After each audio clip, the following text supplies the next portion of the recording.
xe đây. Chân chạy thôi liền. Nhớ là nhớ hỏi gì đó. Ở là nhớ hỏi là nhớ ít nhớ hỏi là. Ở là ít lần nè. Nó nhớ hỏi nè. Ít lần nhớ hỏi là. Nó chỉ có cho ta 6 tông đi là. Đúng rồi vậy.我感觉这走了不是？给钱了，他应当了。我参加这个钱了，送菜头啊。参加头了。nó dùng cái cá mồi nó tôi nói hết rồi. Cha lúc là chuyện chuyện tông nữa lòng mua rồi cha.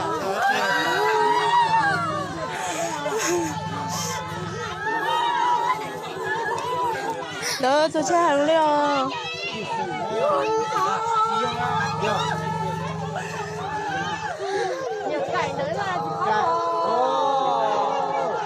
Nãy lần sao đi? Nó ở đây nè. với nó là hậu sĩ đấy nó ấy chứ là rồi Tên tôi đọc không nhiều đọc chưa?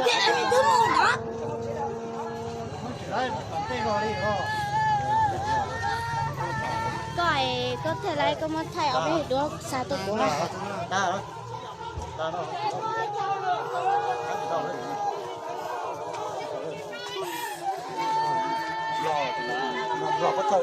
Còn thấy cái sẽ sợ à?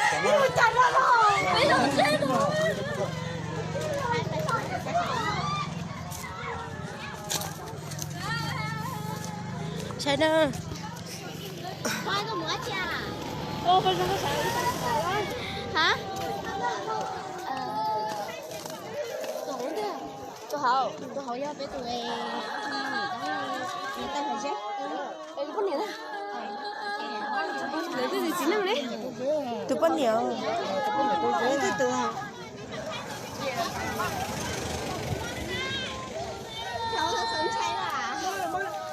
Ê, nhà chụp thôi lắm. Bố nó sẽ ra phần đá luôn đó. Thôi là nó nha. Wow, ý này tú xả lọ. Ý này tú lại lắm nè. Ý là sao? Ê, tú hỏi. À.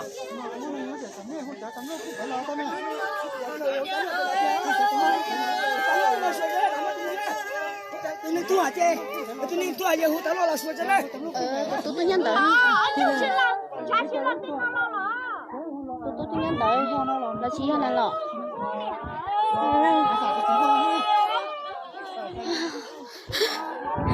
Sợ sai sai rồi. Có một bò ăn chỗ để trả chế à? Bây giờ chế ra lọ sao? Chế ra lọ chỗ này qua họ liệu nó chế lọ ở trên muốn lần rồi. Còn chạy thôi liệu.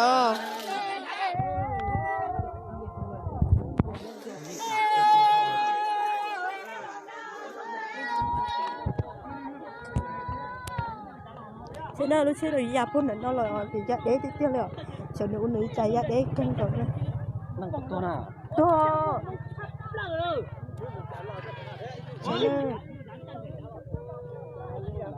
chấp được nó biết bên đi tăng chấp nó trên trong này kia Phương đi nào chứ? Giáp hơn nó nè. Sợ mất lòng cái tên này bị nó là ý là rồi dễ bị nó tụt nó.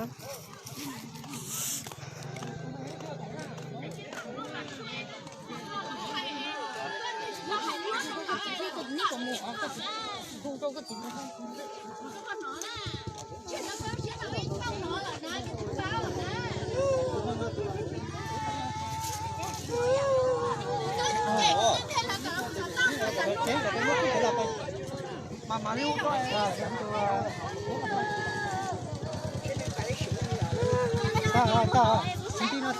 Cái chân đêm họ Trời chị tao luôn. chỉ mua số phó à? Đây này cài nó lọ. Đây này cài nó. Dâm mà. Như thế nào? Cái cố trắng lọ. Ê, hải chiến cho tụi nó mà tụi con nhé này. Là cái chị anh. Nên tụi nó đi cả hả? Đâu nó đi nhỏ đi. Giờ thì chúng con tổ kia hậu ấy à? Ê, nhìn chị chế đấy. Này chế nè. Này có à? Chỉ muốn này chế hay trên này chế là có tờ nó Giờ bây giờ nó quá. Ê.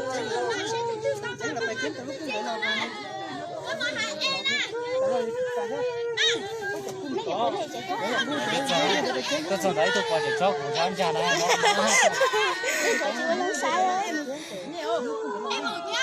bé lò bé nhớ tí chế toàn cho nhà cha nó tỏ tan thôi để trên nó không có qua gì rồi là sáng nó nha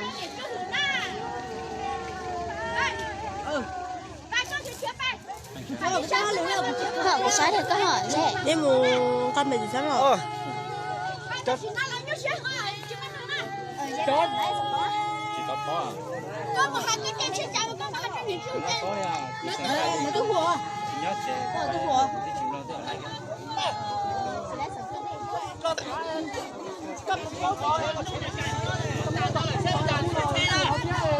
Trồng được. Cũng chưa là một trồng này cũng lớn. Đây là cái cặp.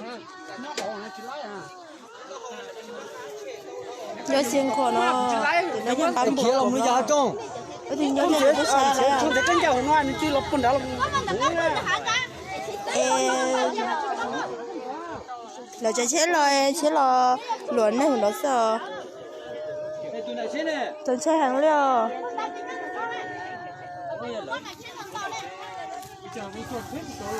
chén này nó hậu này nhớ lúc lo xe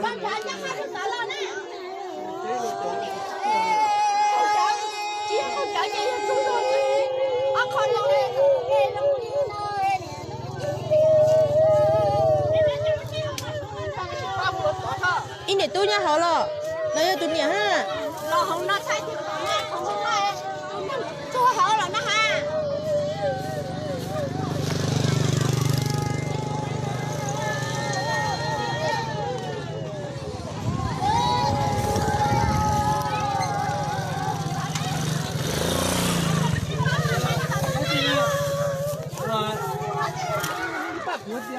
xong phải hết tỏi rồi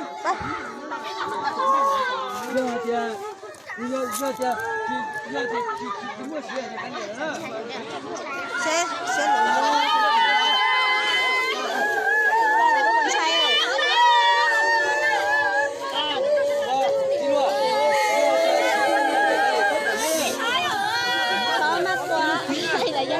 món này nó sẽ món này bây giờ thôi ấy chứ giờ nhiều dễ từng xài à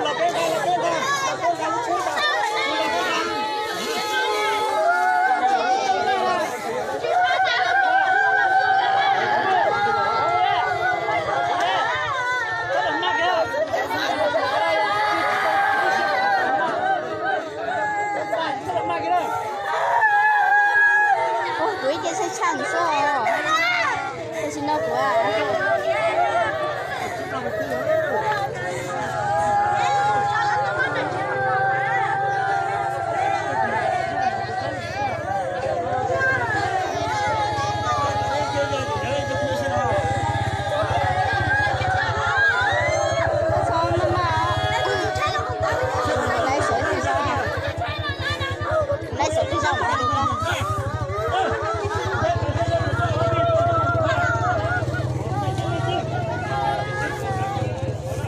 xếp hết từ lên xe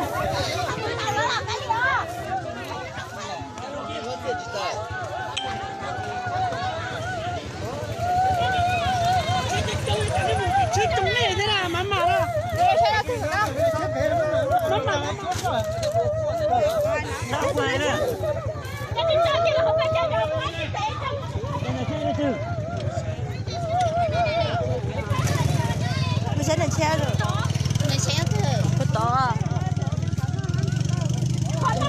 nhưng mà cho ăn chút đó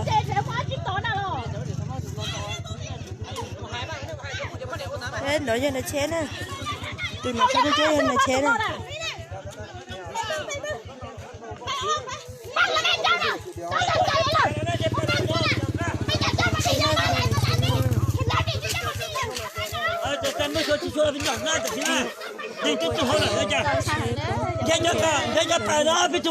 nhưng mà xếp hóa kia lỡ lỡ năng lá kia nè xếp hẳn nha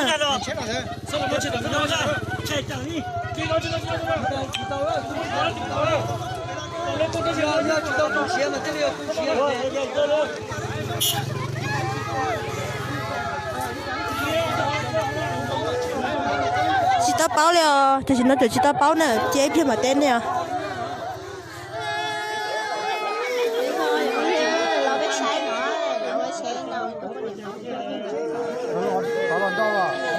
giờ thì lợi rồi dễ được nói lợi rồi dễ được nói những xe gì theo là sợ sợ xe hàng liều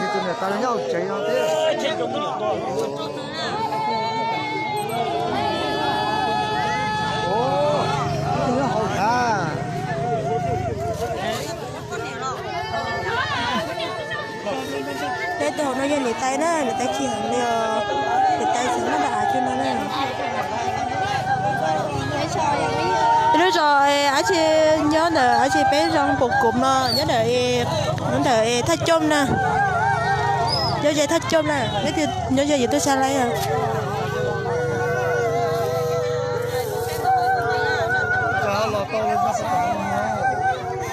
đi chó hỏi nữa nhớ sẵn khoa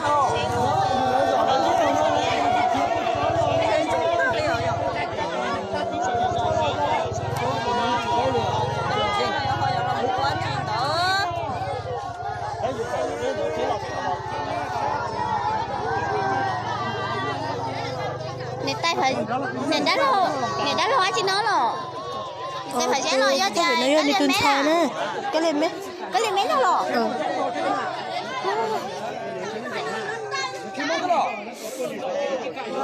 em dùng thời tay phải dễ là cái lên mé nè cái lên mé từ thầy phải dễ là cái dòng một chế có thể đã á nè cứ sao con trai tay phải dễ nữa ha